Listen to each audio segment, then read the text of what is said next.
the Facebook overlords working in our favor today? I hope so. Possibly, crossed. possibly not. Okay. I do see the video, so I think we're live. I Perfect. think we might be live as well. Awesome. Cool. Yes, we are. Well, now that we all know that we're live, welcome to the party. Today we are talking about Ways to avoid this decision fatigue. honestly, I think this is something that isn't talked about enough, especially in terms of kind of like overwork.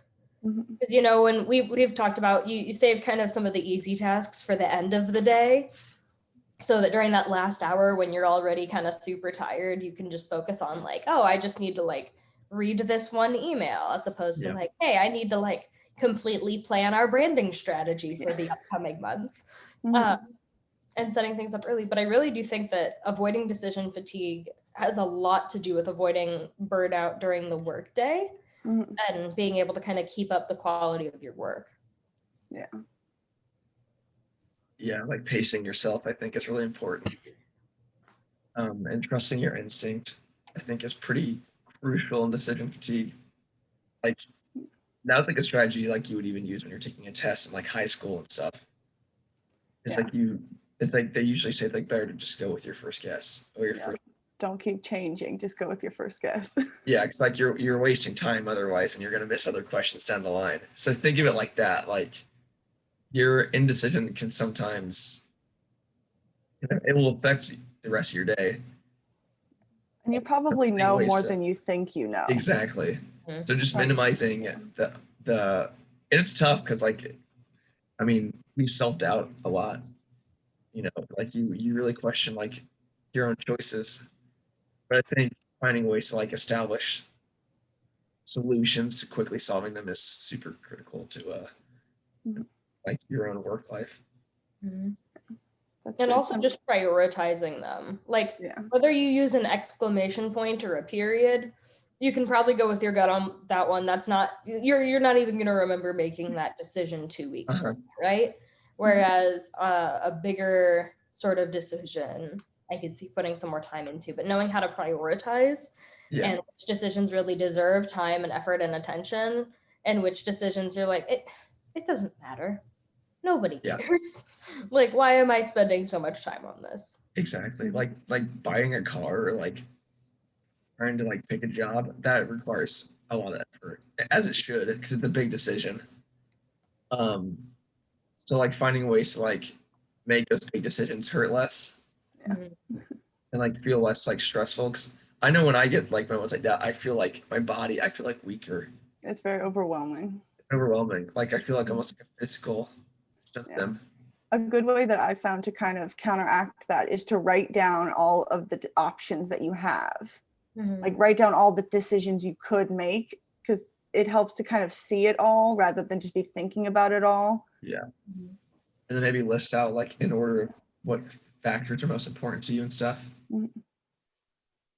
Yeah, kind of building off of that, something that I know has definitely helped me and a lot of people I know is sort of taking that a step further and doing worst case scenarios. It's Yeah. like, okay, worst case scenario, if I make the wrong decision about having oatmeal or a smoothie for breakfast, I might be hungry in like 2 hours and need a snack.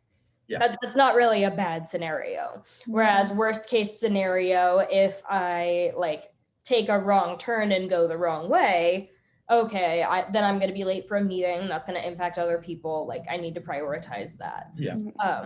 And that can also really help with kind of prioritizing those decisions, is knowing, all right, what is the absolute worst thing that could happen if I make the wrong decision here? Yeah. Yeah, it's tough. It's a lot of balance. It's a lot of balance. I mean, we make a lot of choices every day. Yeah.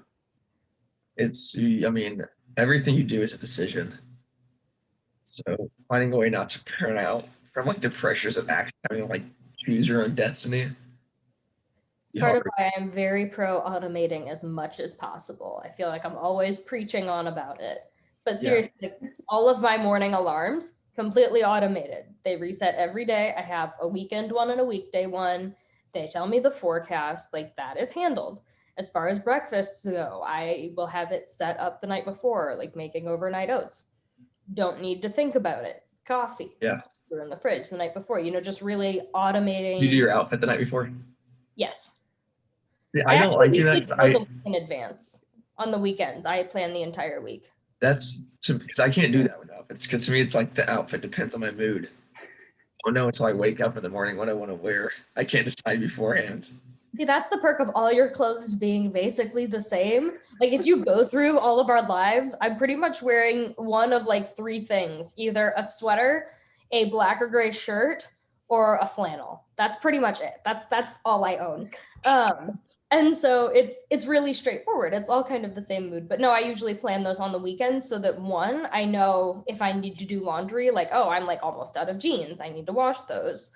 So I can prioritize that. And that way, that's just a decision I don't need to make during the week. So I don't need to think, oh, I'm doing like a workout class right after work today. So I should really wear like something that can go straight from one to the other. I don't have to think that through. That's set up. Huh.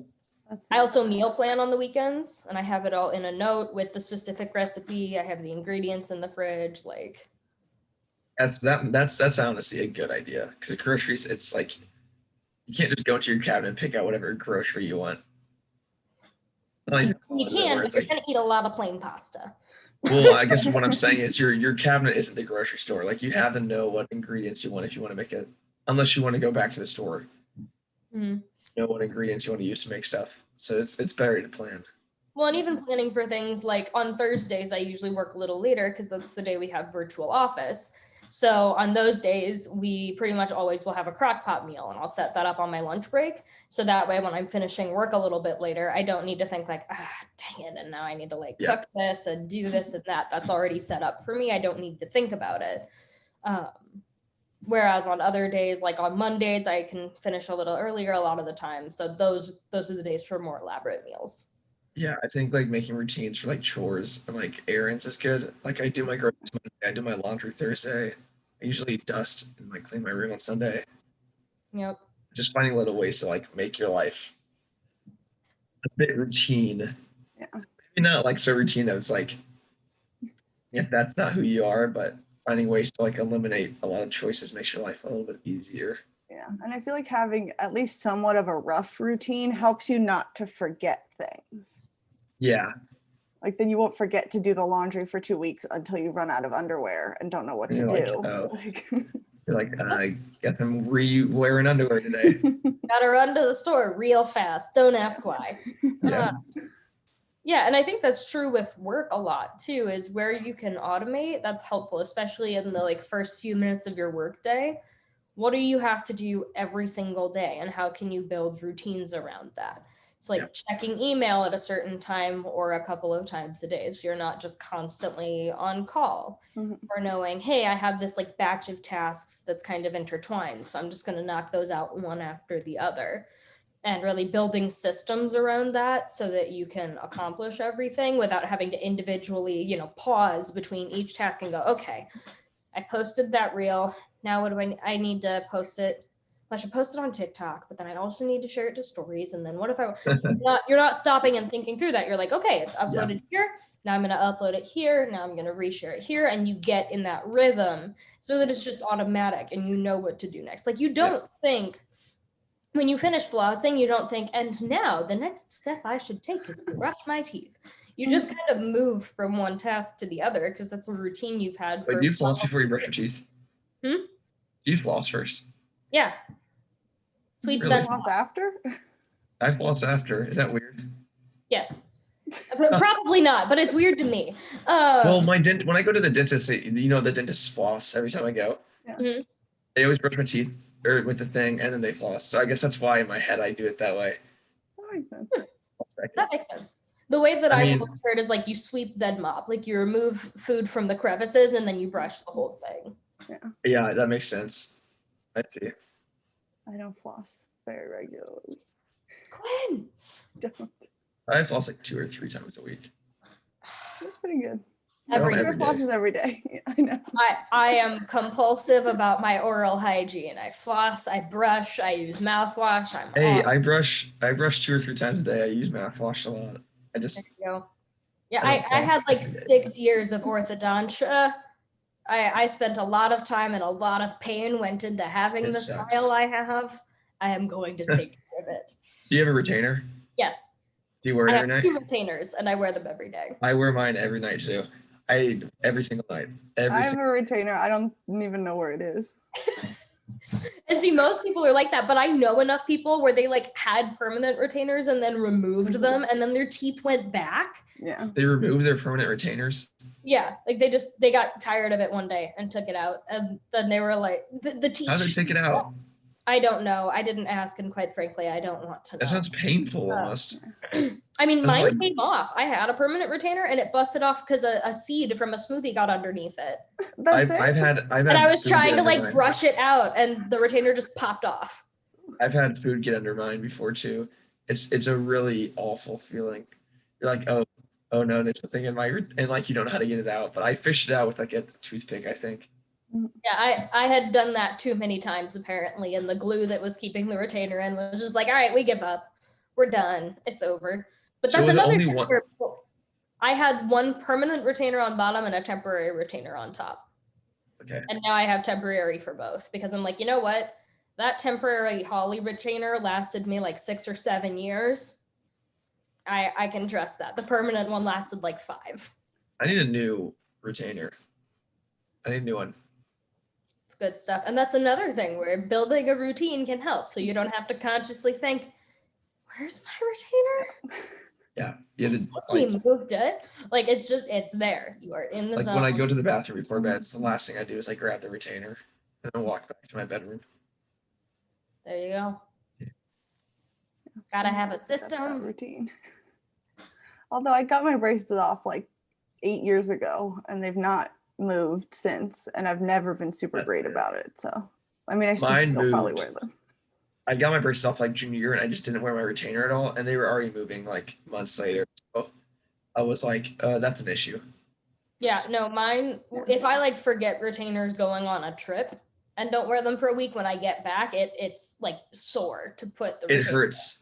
It literally hurts. It's My, so, my teeth shift instantly. They're like, yeah, I can like feel my teeth shifting when I don't wear it for a couple days. So, like I don't like that feeling. It's a bad feeling. So I wear the retainer every day. Bringing Yes. this back to decision fatigue. Yeah. If you don't have systems and routines that make your life better and easier, Yeah. it's really easy to have things shift out of place. You fall behind, things get lost, and then it can get harder to get back to where you were. Yeah, your decisions are like your teeth. You don't wear your retainer, your teeth are gonna shift. Everything will move and it will not be fun, probably. Yeah. And then It's- you're gonna have to start it all over again. And it's gonna Yeah. be painful. That is to say though, if you miss like a day of routine, it's not like it's all falling apart. It's not a house of cards. Yeah. You can just restart the routine. But like if you fall out of routine for a long time, you might lose it and you might have to completely restart. Mm. Yeah. That was a Like doing really- your laundry from one Friday instead of a Thursday is fine. Like you're like, oh, I'm doing it this Friday instead of Thursday. That's fine. Yep. Yeah. I think another thing that we've talked about a lot is limiting your options, which doesn't really apply to the retainer thing because your options are wear your retainer or not. That's pretty Yeah. straightforward. But not having too many options and kind of like back to the meal planning thing, where if the options are, oh, well, for breakfast, I might have eggs and toast, I might have oatmeal, I might have this, I might have that. And then it's already kind of a lot to think about. Whereas if it's like, okay, I have these pre-prepped freezer smoothie bags, or this specific like muffin that I got or whatever, and really limiting your options can make it easier to choose because you're not simultaneously getting overwhelmed with the influx of information. It's they call it the paradox of choice. We read about it in class. There's this one study where they had like 2 little pop-up shops at a store for chocolate. And one of the stands had like 8 chocolates, Mm. like 40. And they found that most people were more satisfied with the stand with 40 choices, but there's a much higher percentage of people that actually bought chocolate at the stand with 8 choices. Mhm. So like from like a satisfaction standpoint, it might be better to have choices, but from an actual practical execution, like buying chocolate, having less in that case was better because it's like they didn't have to make a choice as much. Yeah.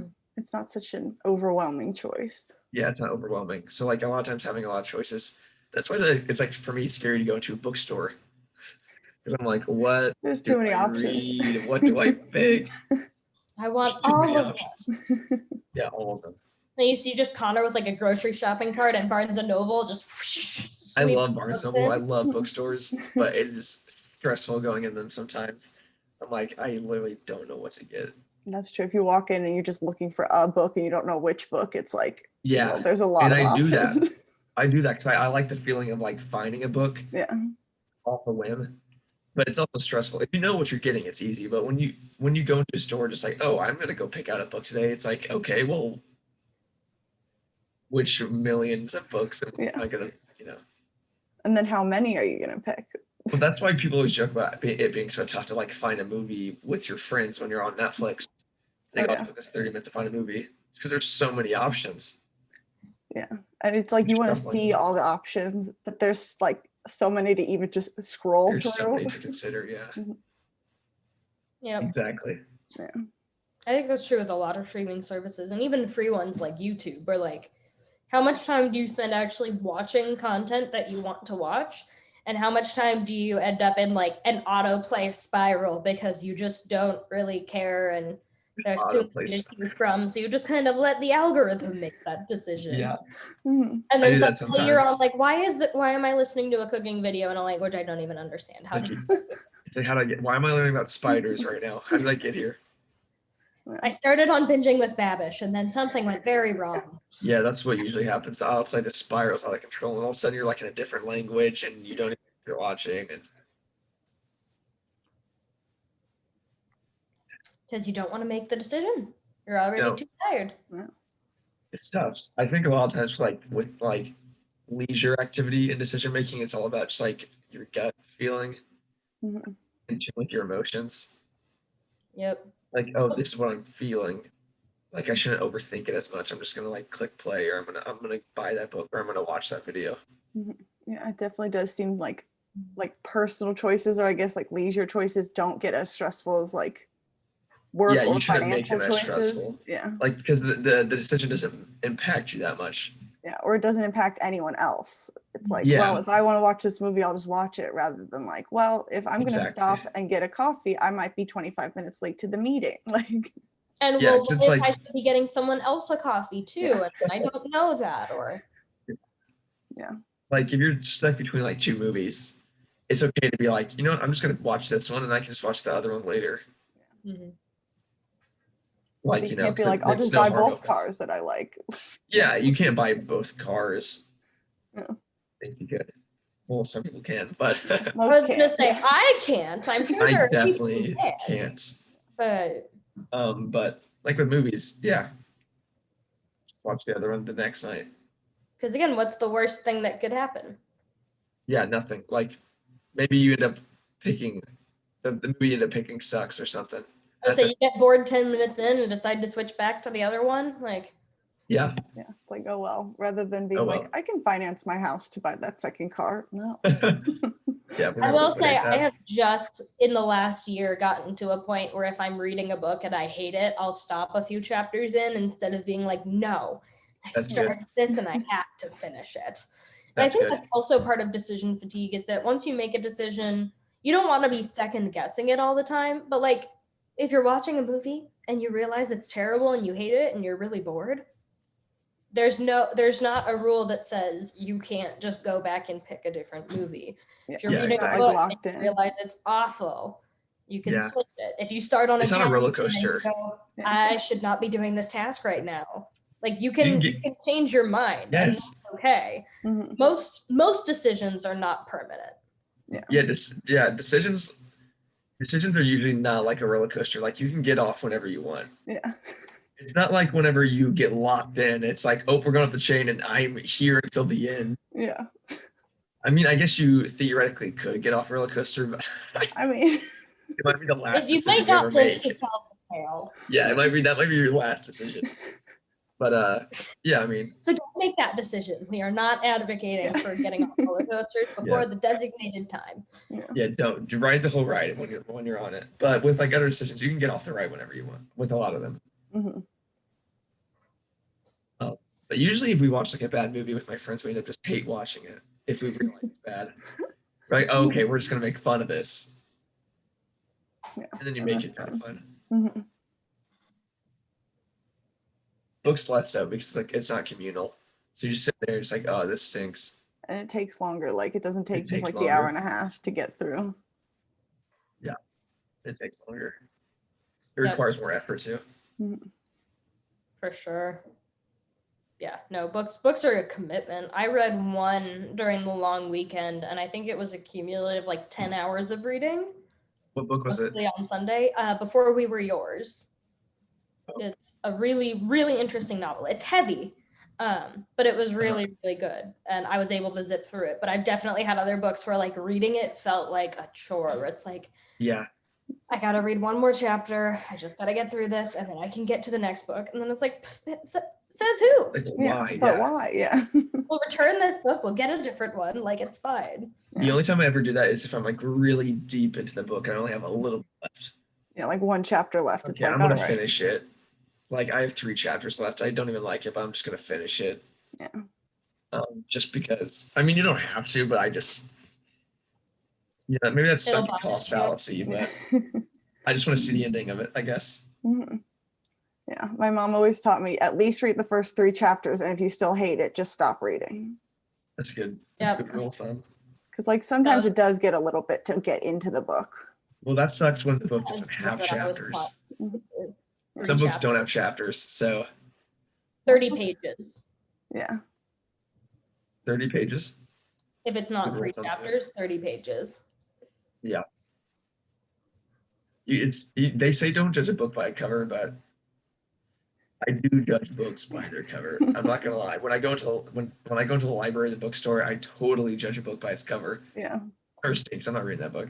If a book has a great cover, it's gonna catch my eye. I might pick it up. In terms of people, don't judge a book by its cover. Yeah. But for books, it's Literal fine. books, you can actually judge an actual book by its cover if you want. I do that too. I- It's like, I oh, think- that looks boring. I'm not going to read it. Yeah. Exactly. Yeah, I was gonna say, I say you can judge a book a little bit by its cover, but it's the inside of the sleeve that's the best part. It has the little synopsis. Mhm. Or the cover is what draws you in, but then sometimes I'll see the cover and I'll be like, oh, that looks really fascinating. And then I read the like general overview and I'm like, Yeah. Yeah, no, you're right. You still have to Not read looking the for it. synopsis. Yeah. The first step is getting the book is the book getting you to pick it up. And the synopsis usually is like what helps you decide. But like a lot of like book covers nowadays are so like minimal. Like that's the style. So it's like hard to like glean. you can That's still why I get love a Jenny lot of Lawson's books. Her book You can. covers. Depending on like the book section. very descriptive. Yeah. That is for They're sure. really fun. What books? The Jenny Lawson's book. book, she has like always Oh, yeah. like a taxidermied animal on them, or like Yeah, in her those are last great. one, she has like Goosebumps a were always my favorite illustration book of her. covers. Mhm. Did you guys I'm read grabbing Goosebumps when you were that kids? Yeah, those had Yeah, good those book were my covers. those were always my favorite book covers. Beautiful. Mhm. Great art on there. Sarah, Like you a- getting a book? You should get Yep. a Jenny Lawson book. This is the new one. Mhm. It's a great cover. Such a Very fun cover. artistic. And it then- makes you be like, what is that? Exactly. Yeah. If you see that cover, you are going to get drawn in. There's no. Yeah, it's- yeah, exactly. It's very eye-catching. Mhm. I don't say that like your book cover needs to be flashy or like, like lurid or garish. It can be low key and kind of like a wallflower of sorts. But most people aren't going to individually read the synopsis of every single book in a Barnes and Noble before they pick one. No, They're gonna go with Absolutely their not. gut. They're gonna see the Gonna cover, go with look your at the gut. synopsis. You gotta hook them early, or they're gonna decide, you know what, I'm gonna spend time on something because else. there have been books I've literally bought because I liked the cover. Yeah. Well, like that is a fact. Like I was like, that's a great cover. I pick it up and I like read the synopsis. I'm like, okay, yeah, I'll get that. Mhm. I was like, what got me to buy was I was like, that cover is like telling me a story. I've had people ask if I buy books by color because I have the color coordinated bookshelf. And the answer is It just worked out that way. Literally, I had all but probably like 5 of those books before I started arranging it by color. But I've had people, they're like, did you just like go out and buy every red book that you could find so that you could like fill that shelf? Yeah, You're like, just go to the yes. bookstore, like, I need a yellow book today because that shelf's getting a little low. Yeah, or like a library book sale where you're just kind of looking through, like, all right, I need to fill out the green section. I could use some emeralds, or I organize by like but genre a lot. I used to organize alphabetically by author, but I think this is a lot prettier. Yeah, I think alphabetically by author is good for like if you're like have a big library, because like our libraries aren't like it's not hard to go through our books. Yeah, mine are But, completely random. I can imagine if you have a room that's like a library, like you're like bougie. Yeah, Yeah. That's a dream though, to have like a whole room that's a library. That sounds great. yeah, that'd be so cool. Be cozy. But that's also a lot of books you have to read. And a lot of shelf space you have to fill. And that's Sounds great to me. decision-making. Sign me up. A lot of decision making. Mhm. I think a lot of people like buy temporary books to fill it when they first get the library and they start adding their own books. Yeah. They read. Like it would be weird to have a big library and just have like almost none of the shelves filled. Yeah, I guess it would look kind of weird. Like, If I ever get a library, then I'll organize my books. But right now, they're totally random. Hey, if it totally works. Yeah, it works, it works. I mean, Whatever actually, your right now system they're is. all in boxes, but when they're actually out, they are still random. There you go. Yeah, if my books are random, it bothers me. Like I can't find, I know I'm looking for, I can't Yeah. figure out where it is. Like it drives me up a wall. Cause I will, like in conversation, I'll be talking to someone, I'll be like, hang on a second, I know a book, you should read it. I'm just gonna go get it.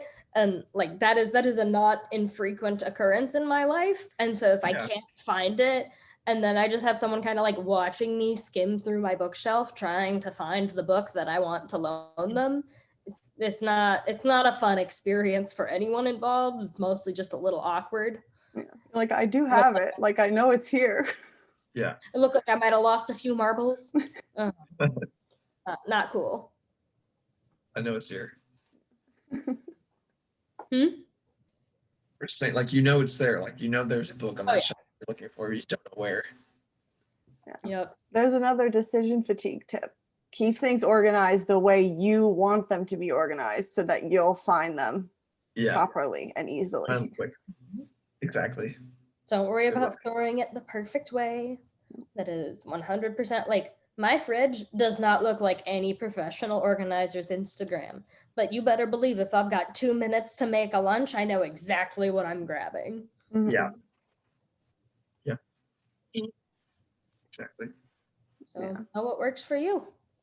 Yeah. And the best system for any routine decision making, whatever, the best system is the one that you can maintain. Yeah. Mhm.